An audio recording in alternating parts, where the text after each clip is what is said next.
Das nächste Bundesliga-Wochenende steht vor der Tür. Starten wir gleich rein mit der heutigen Begegnung Dortmund gegen Bochum. Die Dortmunder, die haben letzten Sonntag ganz schön auf die Fresse bekommen, auf Deutsch gesagt, beim VfB Stuttgart 5:1. Und das war wirklich über 90 Minuten lang eine Machtdemonstration, kann man beinahe sagen. Also die Stuttgarter, die haben schon richtig gut gespielt. Und die Dortmunder halt nicht. Und von daher ist das Ergebnis auch dementsprechend ausgefallen. Die Bochumer auf der anderen Seite zu Hause 2:2 gegen Holstein Kiel. Waren auch ganz knapp vor ihrem ersten Saisonsieg. Ja, die Kieler dann nochmal ausgeglichen, kurz vor Schluss.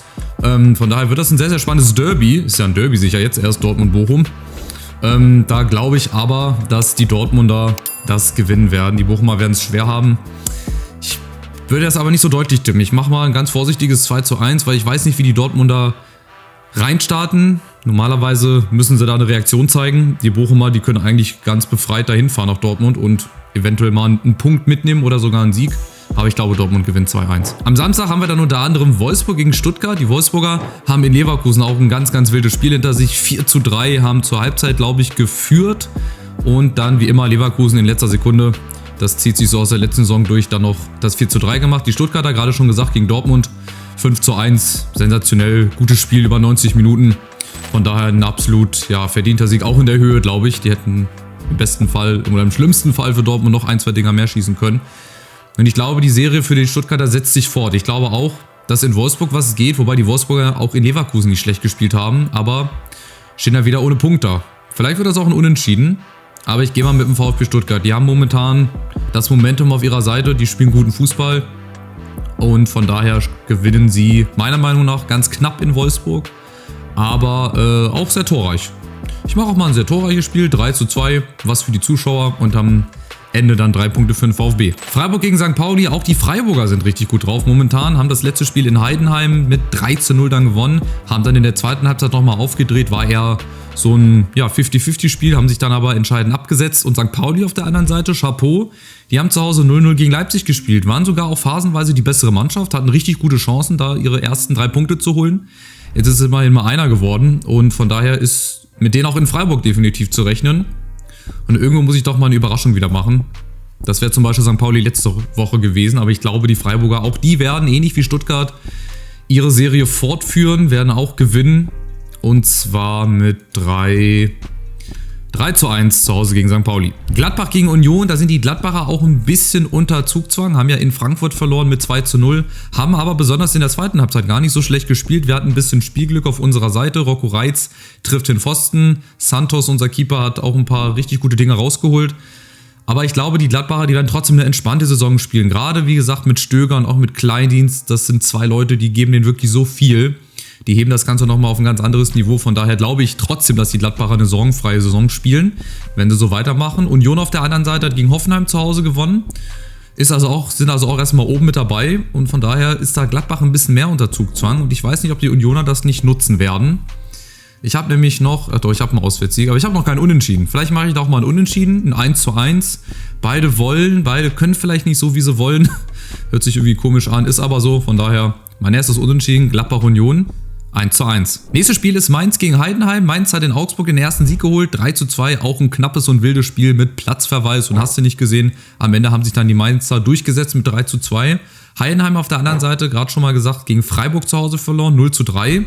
Haben eigentlich gut mitgehalten und dann haben sie irgendwie den Faden verloren. Dann sind sie komischerweise hinten eingebrochen. Grifo hat, glaube ich, dann zweimal getroffen und Lizo Doan, da glaube ich, das 1:0 gemacht.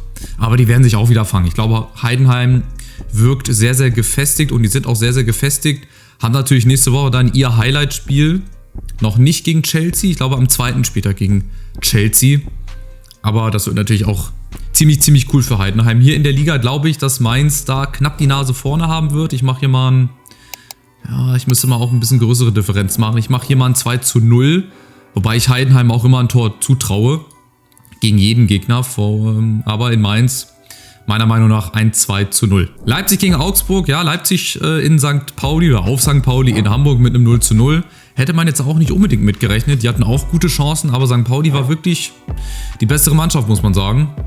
Von daher hätten sie sich auch nicht beschweren dürfen, hätten sie verloren. Und Augsburg gegen Mainz, dieses wilde Spiel, 2:3. Jetzt haben sie einen Mann weniger oder gegen Mainz einen Mann weniger gehabt. Der Stürmer Sende, glaube ich, oder so. Ich hoffe, der wird so ausgesprochen. Der fehlt auf jeden Fall. Und ich glaube, Leipzig zu Hause, nachdem sie 0-0 gegen Union gespielt haben, ich glaube, die wollen nicht nochmal so ein Heimspiel abliefern. Die werden das machen. Die werden das gewinnen. Auch ein bisschen deutlicher, aber auch hier mache ich mal nur 2 Tore Differenz, 3-1, weil auch Augsburg ist überall was zuzutrauen. Aber am Ende unterm Strich wird Leipzig das Ding, glaube ich, machen. 3-1. Dann kommen wir zum absoluten Knallerspiel an diesem Spieltag. Das Topspiel Bayern gegen Leverkusen. Die beiden Mannschaften, die letztes Jahr die Meisterschaft unter sich ausgemacht haben. So schien es. Ja, Leverkusen hat sich dann entscheidend abgesetzt. Die Bayern in der Saison bislang wirklich am konstantesten unterwegs. Sie haben in Bremen Gladbach 5-0 gewonnen.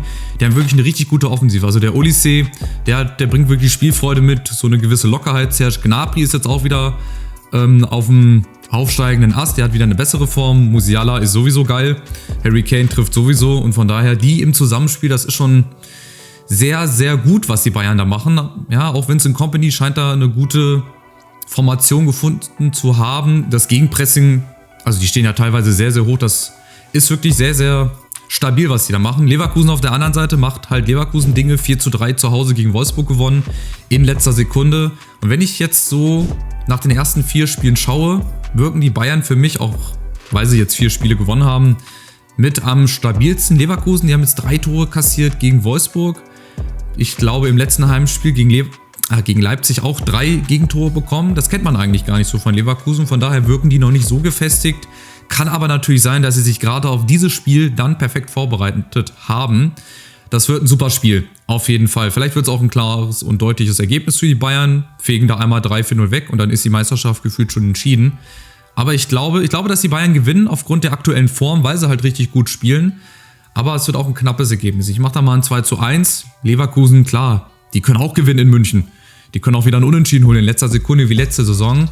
Ja, aber rein von der Form her, von der aktuellen Lage, sehe ich die Bayern ein bisschen vorne, ein bisschen mehr vorne als Leverkusen.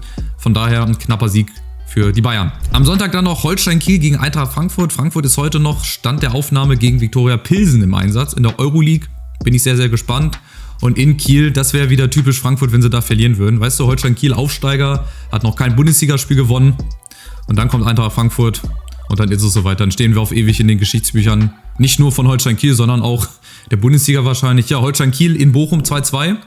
Haben eigentlich gut gespielt, haben geführt, haben dann noch kurz vor Schluss den Ausgleich gemacht.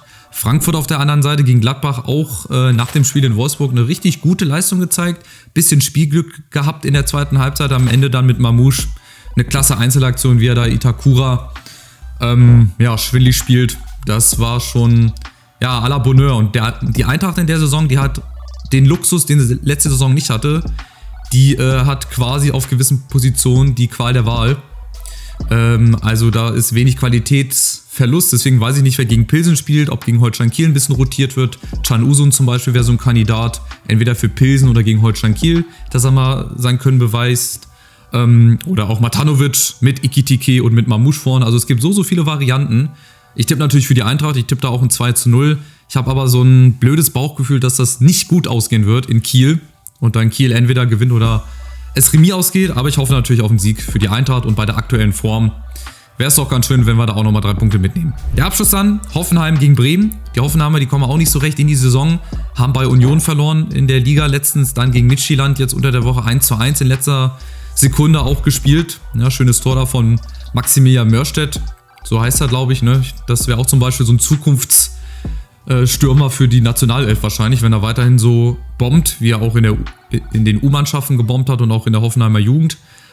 Jetzt zu den Profis hochgezogen. Bremen haben zu Hause auch eine richtige Klatsche bekommen gegen die Bayern. Gut, gegen die Bayern in der jetzigen Form hätte wahrscheinlich jeder das nachsehen. Von daher muss man das mal so ein bisschen ausklammern. Aber natürlich dürfen die auch nicht das Gewinnen verlernen. Von daher wird das auch ein sehr, sehr spannendes Spiel. Und ich glaube, das wird auch nochmal ein Unentschieden zum Schluss. Ich mache da mal ein 1-1. Beide, so ähnlich wie bei Gladbach gegen Union, beide wollen, beide können vielleicht nicht so richtig. Und am Ende einigt man sich auf ein friedliches Unentschieden, 1-1. Ich speichere meine Tipps und wir gucken wie immer nochmal auf die Gesamtübersicht. Da sieht es nämlich so aus, dass weiterhin der Cem auf der 1 ist, Rass auf der 2 mit 60 Punkten, dahinter dann Prinz Poldi, SGE, Sascha, die Arnika, würde ich jetzt einfach mal sagen, Gramel 89. Ich scrolle einfach mal wieder runter, ich bin auf dem 11. Platz, 55 Punkte. Bin ich sehr zufrieden bislang und ich freue mich auch, dass so viele Leute nach wie vor mit dabei sind.